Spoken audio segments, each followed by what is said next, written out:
அல்லேலூயா, அல்லேலூயா. கிதியோன் புறப்பட்டு போகும்போது கிதியோனோட நிறைய ஜனங்கள் போகிறாங்க யுத்தம் செய்வதற்கு. நாங்களும் வருகிறோம் என்று சொல்லி அப்ப கர்த்தர் கிதியோன் சொன்னார், எப்பா உன் கூட வருகிற ஜனங்கள் நிறைய இருக்கிறாங்க, இவங்களை கொண்டு அவனுக்கு வெற்றி கொடுத்தேன்னா என்ன சொல்லுவாங்க? நாங்க எங்க சாமர்த்தியத்தினால எதிரியை ஜெயித்தோம்னு சொல்லுவாங்க. அப்ப நான் யுத்தம் பண்ணினதை அவங்க நம்ப மாட்டாங்க. அதனால நீ ஆட்களை குறைச்சிரு அப்படின்னு சொல்றாரு. சரின்னு சொல்லி முதல்ல யாருக்கெல்லாம் பயமா இருக்குது அவங்க எல்லாம் போங்கன்னு சொல்றாரு. ஒரு குறிப்பிட்ட பேர் போயிட்டாங்க. சரிதானே? அப்ப ஆண்டவர் பார்த்தாரு, இன்னும் அதிகமா இருக்கிறாங்களப்பா, இன்னொரு சோதனை வைப்போம்னு சொல்லி ஒரு ஆட்களை கூட்டிட்டு போயிட்டு தண்ணீரை குடிக்க வைக்கிறாங்க. குடித்து கொண்டு இருக்கும்போது ஆண்டவர் சொன்னாரு, நாயை போல கையில் எடுத்து நக்கி குடிப்பாங்கல்ல மொண்டை, அப்படியே அந்த மாதிரி பட்டவங்க ஒரு குரூப்ல எடுத்துக்கோ, முழங்கால் போட்டு குனிந்து கொடுக்கிறவங்கள இன்னொரு பக்கம் எடுத்துக்கோன்னு சொல்லி கடைசியில இந்த நாக்கால நக்கி பிடிச்சவங்க வெறும் 300 பேர் மாத்திரமே. ஆண்டவர் சொன்னார், இது போதும்பா அப்படின்னு. நல்லா கவனிங்க. முதல் காரியம் கரெக்ட். கர்த்தர் போக சொன்னாரு, கிதியோன் புறப்பட்டார். ரைட்டு தான். திரளான கூட்டம் போச்சு, ரொம்ப சந்தோஷப்பட்டார். பிறகு சொன்ன ஆட்களை குறைக்கணும்னு சொன்னாரு. சரி, கொஞ்சம் பேரை குறைச்சார். இப்ப சொல்ற இன்னும் கொஞ்சம் குறைச்சிக்கோ. குறைச்சு எவ்வளவு வந்துச்சு? 300 பேர். ஆனா அவங்க எவ்வளவு இருந்தாங்க தெரியுமா? வாசித்து பாருங்க, அழகா இருக்கும். அது நியாயாதிபதி புஸ்தகம் 7ஆம் அதிகாரம் 12ஆவது வசனம்.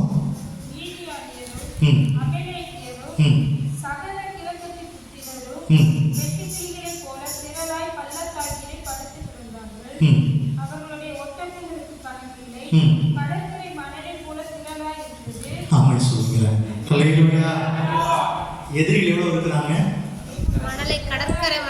கடற்கரை மணலை போல பார்க்கிற இடம் அவங்க தலையாத்தான் இருக்குது. பார்க்கிற இடம் அவங்க ஒட்டகங்களா தான் நிரம்பி இருக்குது. இங்க தேவன் எத்தனை பேர் சொன்னாரு? 300. பார்க்காம இருந்தா கூட ஒண்ணும் தெரியாது. இப்ப நேரடியாக பார்த்துட்டார்.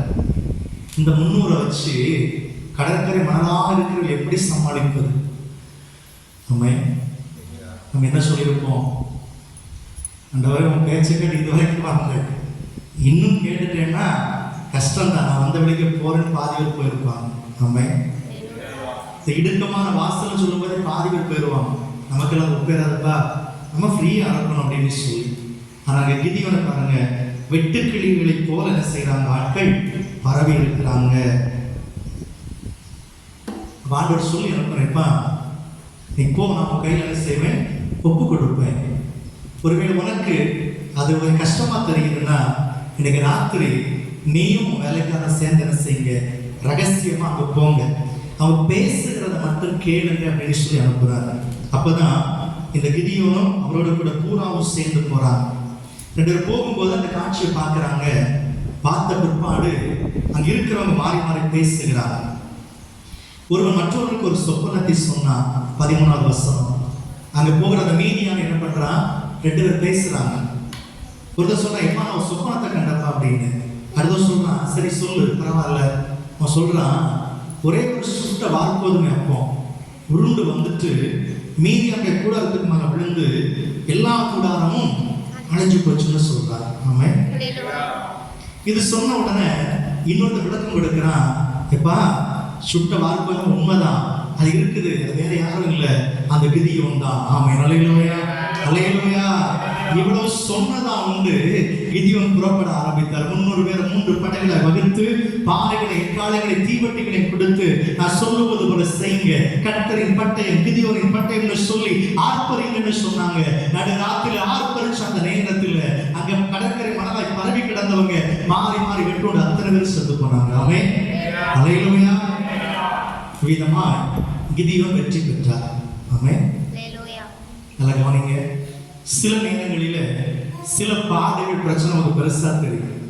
இந்த கடற்கரை மணலை பரவி இருந்தாங்கல்ல, அப்ப என்ன பண்ணணும்? எதிராளி பேசுறது கொஞ்சம் லைட்டா கேட்டுக்கோ அப்படின்னு. அவன் அழகா பேசினா சுட்ட வார்கோதுமை அப்பம் உருண்டு வந்துச்சு. இந்த வார்கோதுமை யாரு? கர்த்தர் தெரிந்து கொண்ட கிதியோன். பழைய ஏற்பாட்டுல. இன்னைக்கு அது யாரு? நீங்களும் நான். ஆமென். வார்கோதுமை அப்பம் எப்படிப்பட்டதா? சுட்டுது. ஏற்கனவே சுட்டு வச்சிருக்கிறாங்க. அர்த்தம் என்ன? உபத்திரவத்தின் புகையில நான் உன்னை புடமிட்டேன். ஆமென், அல்லேலூயா. உபத்திரவத்தின் புகையில புடமிட்டு பட்சப்பட்டு வைத்திருக்கிற தேவனுடைய பிள்ளைகள் அந்த வார்கோதுமைக்கு சமம். அவர்கள் நினைச்சா தங்களுடைய பலத்தோடு எவ்வளவு திரளான கோட்டைகளை தவிர்ப்பார்கள். அவன் அல்லேலூயா, நிச்சயமாய் முறியடிப்பார்கள். எவ்வளவு பெரிய ராஜாக்களை முறியடிக்க முடியும்? உண்டா இல்லையா? இப்ப சொல்லுங்களேன், கிதியோனுக்கு வெற்றி கிடைச்சது, நம்ம வாழ்க்கையில் நமக்கு வெற்றி கிடைக்குமா கிடைக்காதா? கிடைக்கும். எப்போ? நான் சுட்ட வார்கோதுமை முதல்ல மாறேன். ஆமென், ஹல்லேலூயா.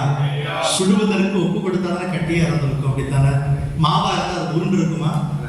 வச்சோடனே சப்புன்னு படுத்திருக்கும், அப்படித்தானே? ஆமென். கொஞ்சம் சுடப்பட்ட வார்கோதுமை உருண்டு சென்றது.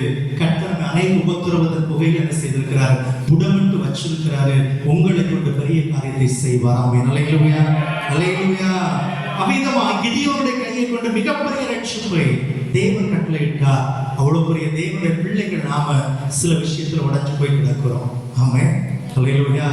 சில காரியத்துல நொறுங்கி போய் கிடக்கிறோம். கடற்கரை மணலான ஜனங்களை முறியடித்த தேவனை பெற்றிருக்கிற நாம் நம்ம வாழ்க்கையில் வருகிற திரளான போராட்டத்தின் நடுவில் விடாய்த்து போய் கிடக்கிறோம். அதை சொல்றாரு, உன் எதிராளி பேசுவதை கேளு. என்ன பேசியிருப்பாங்க? நம்ம நினைச்ச மாதிரி இல்லை, பெரிய ஆள் தான். நம்ம நினைச்ச மாதிரி இல்லை, பெரிய ஆள் தான்.